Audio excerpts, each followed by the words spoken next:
Good morning, students. Welcome to online classes of Sri Mahavir International School, Kishangarh, Trendwal. In previous video, we will discuss about electric current. What is the electric current? Electric current is the flow of charges in per unit time, that is called electric current. I equals to Q upon T. उसके बाद हमने discuss किया था कि SI unit of current is ampere and ampere is denoted by capital A. फिर हमने कुछ numerical solve किए थे about charges Q equals to any 1 electron equals to 1.6 into 10⁻⁻19 coulombs are present, and in 1 coulomb charge 6.25 to 10⁻18 electrons are present. तो ये value आपको learn करनी है, इम्पोर्टेंट है बहुत। नेक्स्ट पॉइंट अपन पढ़ेंगे potential difference. What is the potential difference?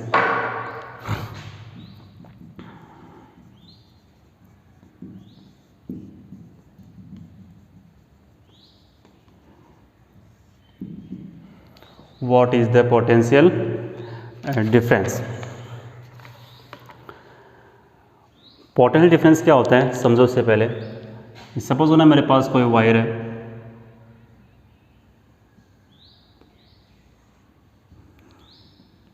इस wire में इलेक्ट्रॉन्स प्रेजेंट है।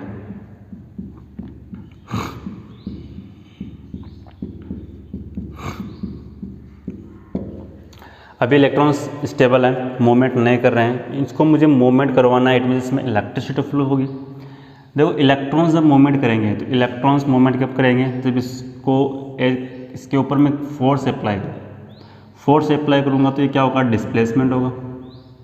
जो फोर्स और डिस्प्लेसमेंट हो तो वहाँ पर क्या होता है? वर्क होता है, because W equals to Fs। Clear? अब इसको मूवमेंट करवाने के लिए मुझे क्या लगानी पड़ेगी? यहाँ पर बैटरी लगानी पड़ेगी। ये स्विच पॉजिटिव नेगेटिव।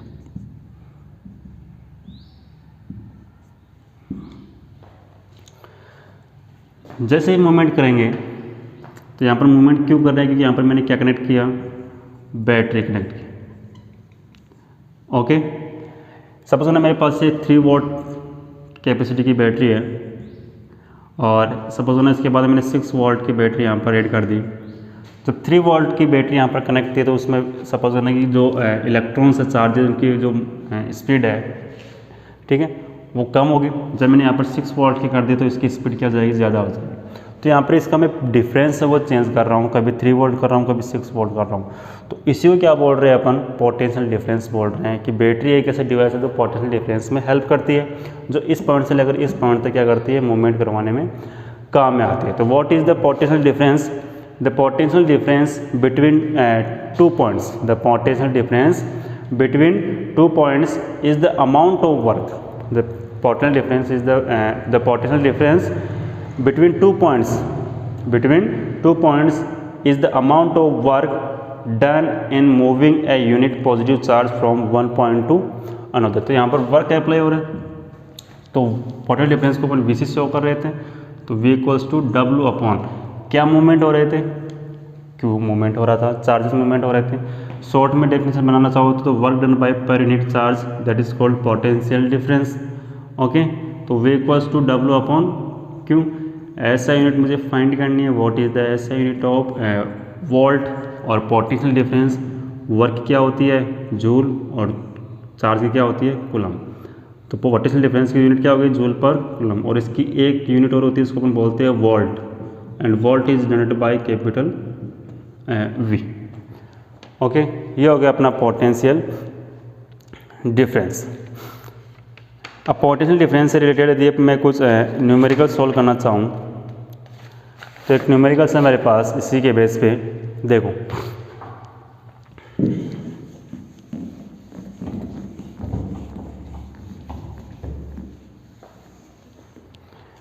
एक न्यूमेरिकल्स है, इसको सॉल्व करना। न्यूमेरिकल्स मेरे पास क्या है? 2.5 मिलीजूल of work is done in moving a charge of 10⁻⁻6 coulomb from one point to another, what is the potential difference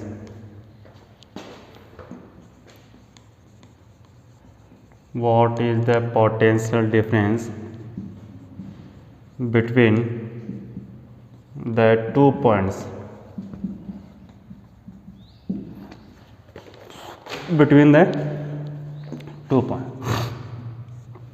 इसको सोल्व करना है। देखो मेरे पास 2.5 मिली जूल, जूल मीन्स मेरे पास वर्क की वैल्यू मेरे पास कितनी 2.5 milli joule.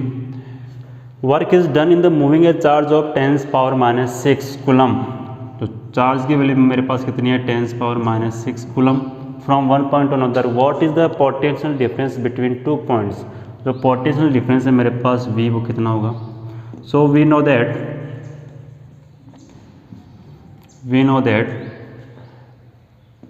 V equals to W/Q, पढ़ा था हमने W/Q। W की वैल्यू मेरे पास कितनी है 2.5 मिली जूल। देखो मिली जूल है, मिली जूल को अपन जूल में कनेक्ट करेंगे तो 1 milli joule equals to 10⁻³ joule. तो इसको चेंज करने के लिए क्या करेंगे 2.5 मल्टीप्लाई 10⁻³ जूल। ओके, तो कितना जाएगा 20 इतना सॉल्व कर लो इसको 2.5 इंटू 10⁻³ से मल्टीप्लाई करेंगे तो जूल में चेंज हो जाएगा। ओके, तो इसकी वैल्यू मेरे पास कितनी आएगी 2.5 इंटू 10⁻³ जूल अपॉन इसकी वैल्यू मेरे पास है 10⁻⁻6, क्योंकि वैल्यू मेरे पास कितनी है 10⁻⁻6, इसकी वैल्यू कितनी आ जाएगी 2.5 इंटू 10⁻³ ये नेगेटिव में ऊपर जाएगा तो किसमें हो जाएगा पॉजिटिव में, तो 10⁻+3। तो V को कितना जाएगा 2.5 मल्टीप्लाई -3 में से 6 को सब्सट्रैक्ट करेंगे तो कितना जाएगा 3 वोल्ट। तो जो पोटेंशियल डिफरेंस है कितना आएगा 2.5 इंटू 10⁻³ वोल्ट। तो इस टाइप से क्या आएंगे अपने पास क्वेश्चंस आएंगे। एक क्वेश्चन और सॉल्व करते हैं अपन।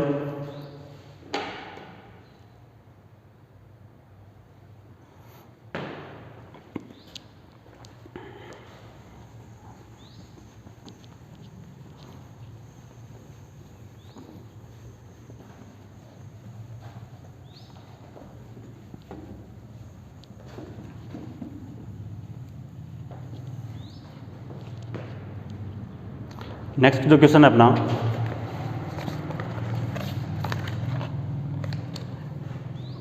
नेक्स्ट क्वेश्चन है वो क्या अपने पास 10⁻20 electrons each having charge of 1.6 into 10⁻⁻19 coulomb pass from point A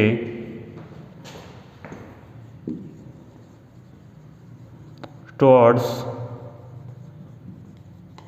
another point B in 0.1 second. Calculate the current in ampere and give its direction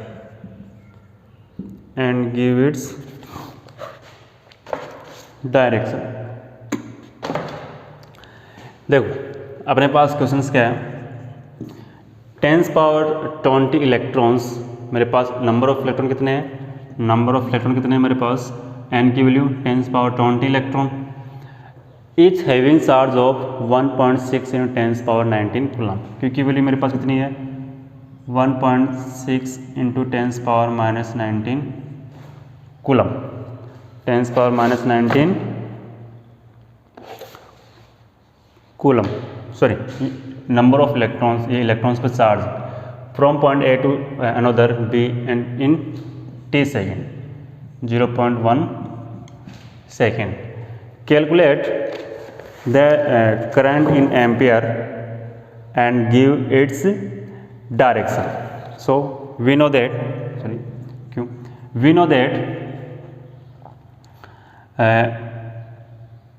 I equals to Q upon T, and we also know that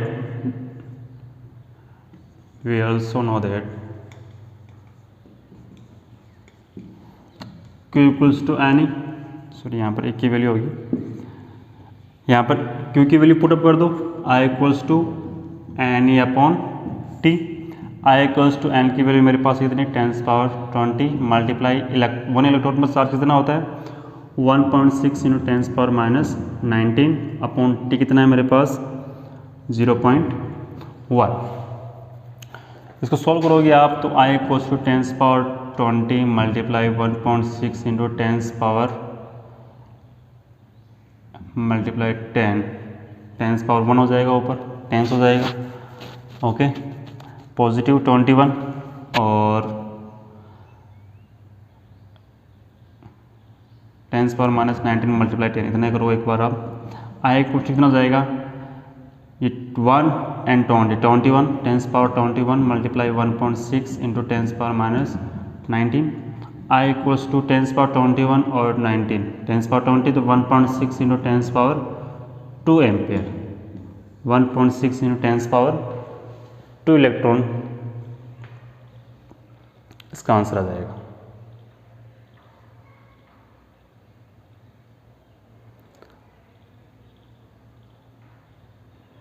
clear. Next question, एक question और देखते हैं अपन।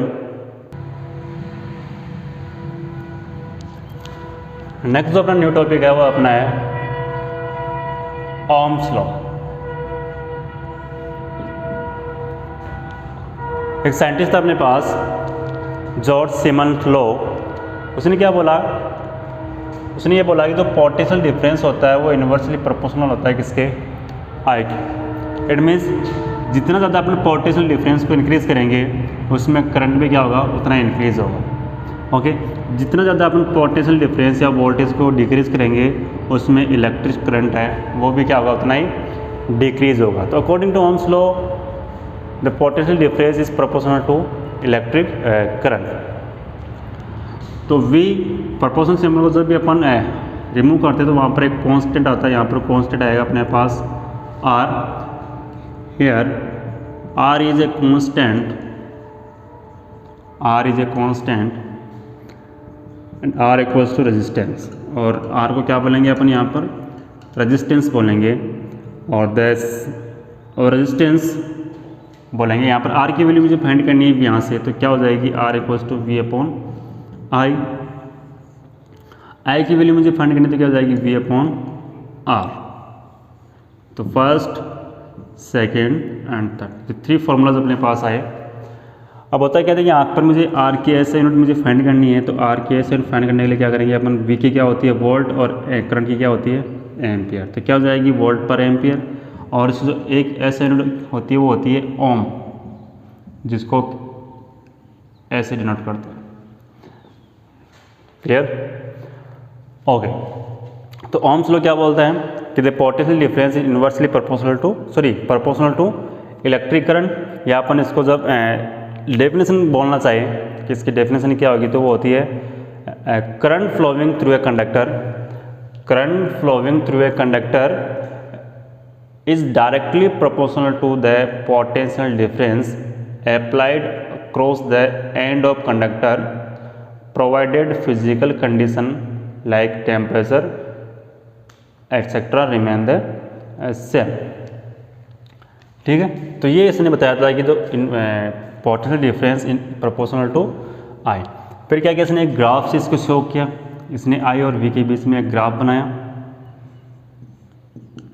ठीक है, ये suppose ना 0 point है, यहाँ पर 2 ampere 4 ampere 6 ampere 8 ampere 10 ampere, यहाँ पर इसकी वैल्यू होगी यहाँ पर करंट की। यहाँ पर 2 ampere 4 ampere 6 ampere 8 ampere and 10 ampere. इनकी ये वैल्यू हो गई। अब होता क्या है कि इसने क्या बोला कि जब मैं वोल्टेज या पोटेंशियल डिफरेंस को इंक्रीज़ करूँगा, सपोज करना मैंने ये 0 से पोटेंशियल डिफरेंस को इंक्रीज़ किया, ठीक है, तो पोटेंशियल डिफरेंस तो इंक्रीज़ हुआ, साथ में क्या इंक्रीज़ हुआ, करंट में इंक्रीज़ हुआ। उसके बाद मैंने थोड़ा और इंक्रीज़ किया,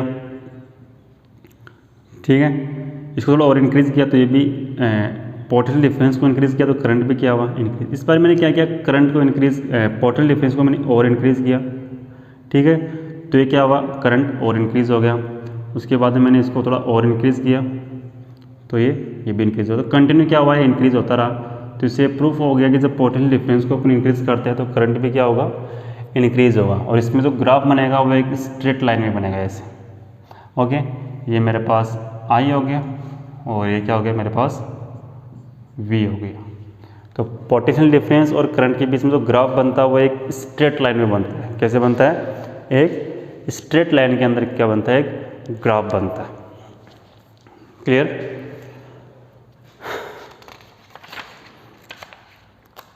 ओके, नेक्स्ट जो पॉइंट आता है वो अपना आता है रेजिस्टेंस। कि रेजिस्टेंस क्या होता है, यहाँ पर जो कांस्टेंट आया मेरे पास रेजिस्टेंस, वो एक्चुअल में होता है क्या है।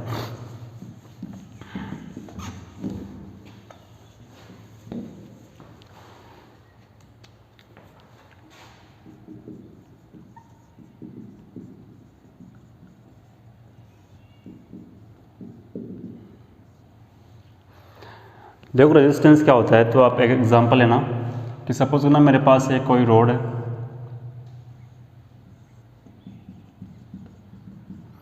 जिसकी लेंथ है वो सपोज करना 2 किलोमीटर है। एक रोड मेरे पास ये है,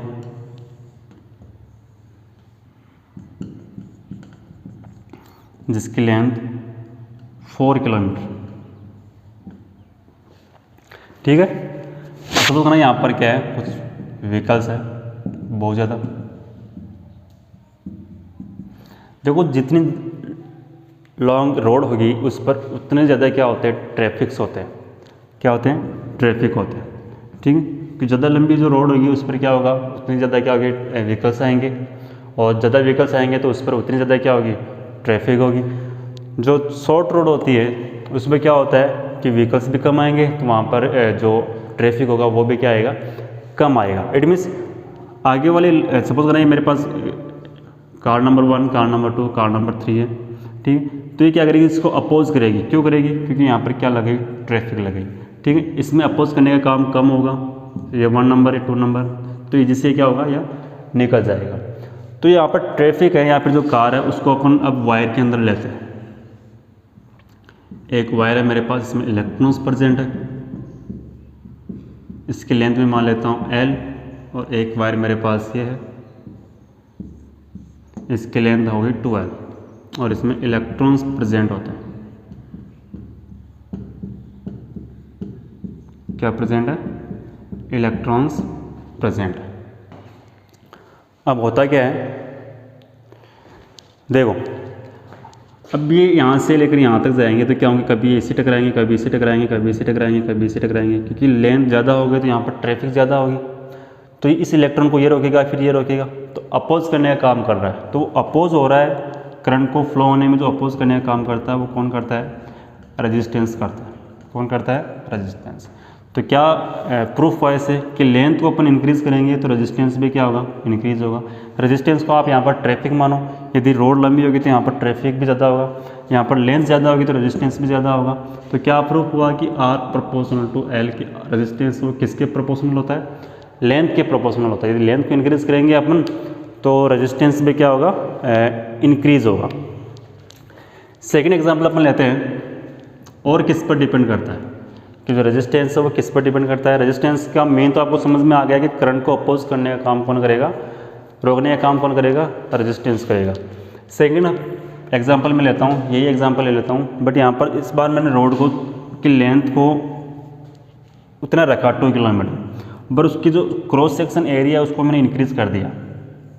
रोड तो उतनी है 2 किलोमीटर, बट उसका एरिया है वो मैंने इंक्रीज़ कर दिया, इसका इतना है। इसका एरिया मैं मान लेता हूँ A, इसका एरिया है 2A। तो अब मुझे बताओ कि कौन सी रोड पर ज़्यादा ट्रैफिक होगी, इस पर होगी, इस पर होगी? श्योर है इस पर होगी, क्योंकि इस पर एरिया कम होगा, कार से व्हीकल से वो निकल नहीं पाएंगे। यहाँ पर स्पेस बहुत ज़्यादा है तो इजी से क्या होगी, जो कार्स है वो निकल जाएगी। तो एरिया ज़्यादा है तो जो ट्रैफिक है वो कम है। ऐसा इसमें हो जाएगा। सपोज होना मेरे पास इतना ही वायर है, बट इसका तो क्रॉस सेक्शन एरिया मैंने थोड़ा बढ़ा दिया, ठीक है। तो एरिया ज़्यादा होगा तो जो रेजिस्टेंस होगा वो कम होगा, एरिया कम होगा तो रेजिस्टेंस क्या होगा, ज़्यादा होगा।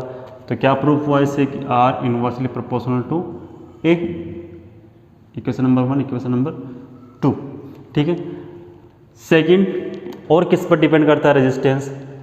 रेजिस्टेंस डिपेंड करता है मटेरियल पे। सपोज ना मेरे पास एक कॉपर का वायर है और एक ये आयरन का वायर है, ठीक है। तो श्योर थोड़ी है कि कॉपर का वायर होगा उसमें करंट ज़्यादा आएगा, जो आयरन का होगा उसमें करंट कम आएगा। वो किस पर डिपेंड करता है? वो रेजिस्टेंस पर डिपेंड करता है, ठीक है। तो इक्वेशन नंबर 1, इक्वेशन नंबर 2 को मैं एक जगह करूँगा तो R proportional to L upon A from equation 1 and 2। Proportional symbol से बढ़ाते हैं तो एक सिंबल लगाते हैं, यहाँ पर सिंबल लगाएंगे अपन रो, तो एल अपॉन ए। इस सिंबल को अपन बोलते हैं रो, RHO, ठीक है। और इसी रो को अपन बोलते हैं material, nature of material, nature of material, ठीक है। रो की वैल्यू मुझे फाइंड करनी है RA अपॉन एल। इसकी ऐसे यूनिट मुझे फाइंड करनी है, आर की होती है ओम, एरिया की होती है मीटर स्क्वायर, लेंथ की होती है मीटर, मीटर से मीटर कैंसिल हो गया, रो की वैल्यू क्या आ गई, एम इंटू मीटर। तो व्हाट इज द ऐसा unit of rho, ohm into metre. और इसी रो को अपन बोलते हैं रेजिस्टिविटी। क्या बोलते हैं? रेजिस्टिविटी। और इस रेजिस्टिविटी के बारे में अपन नेक्स्ट वीडियो में डिटेल से पढ़ेंगे। ओके बच्चों, थैंक यू, बाय बाय।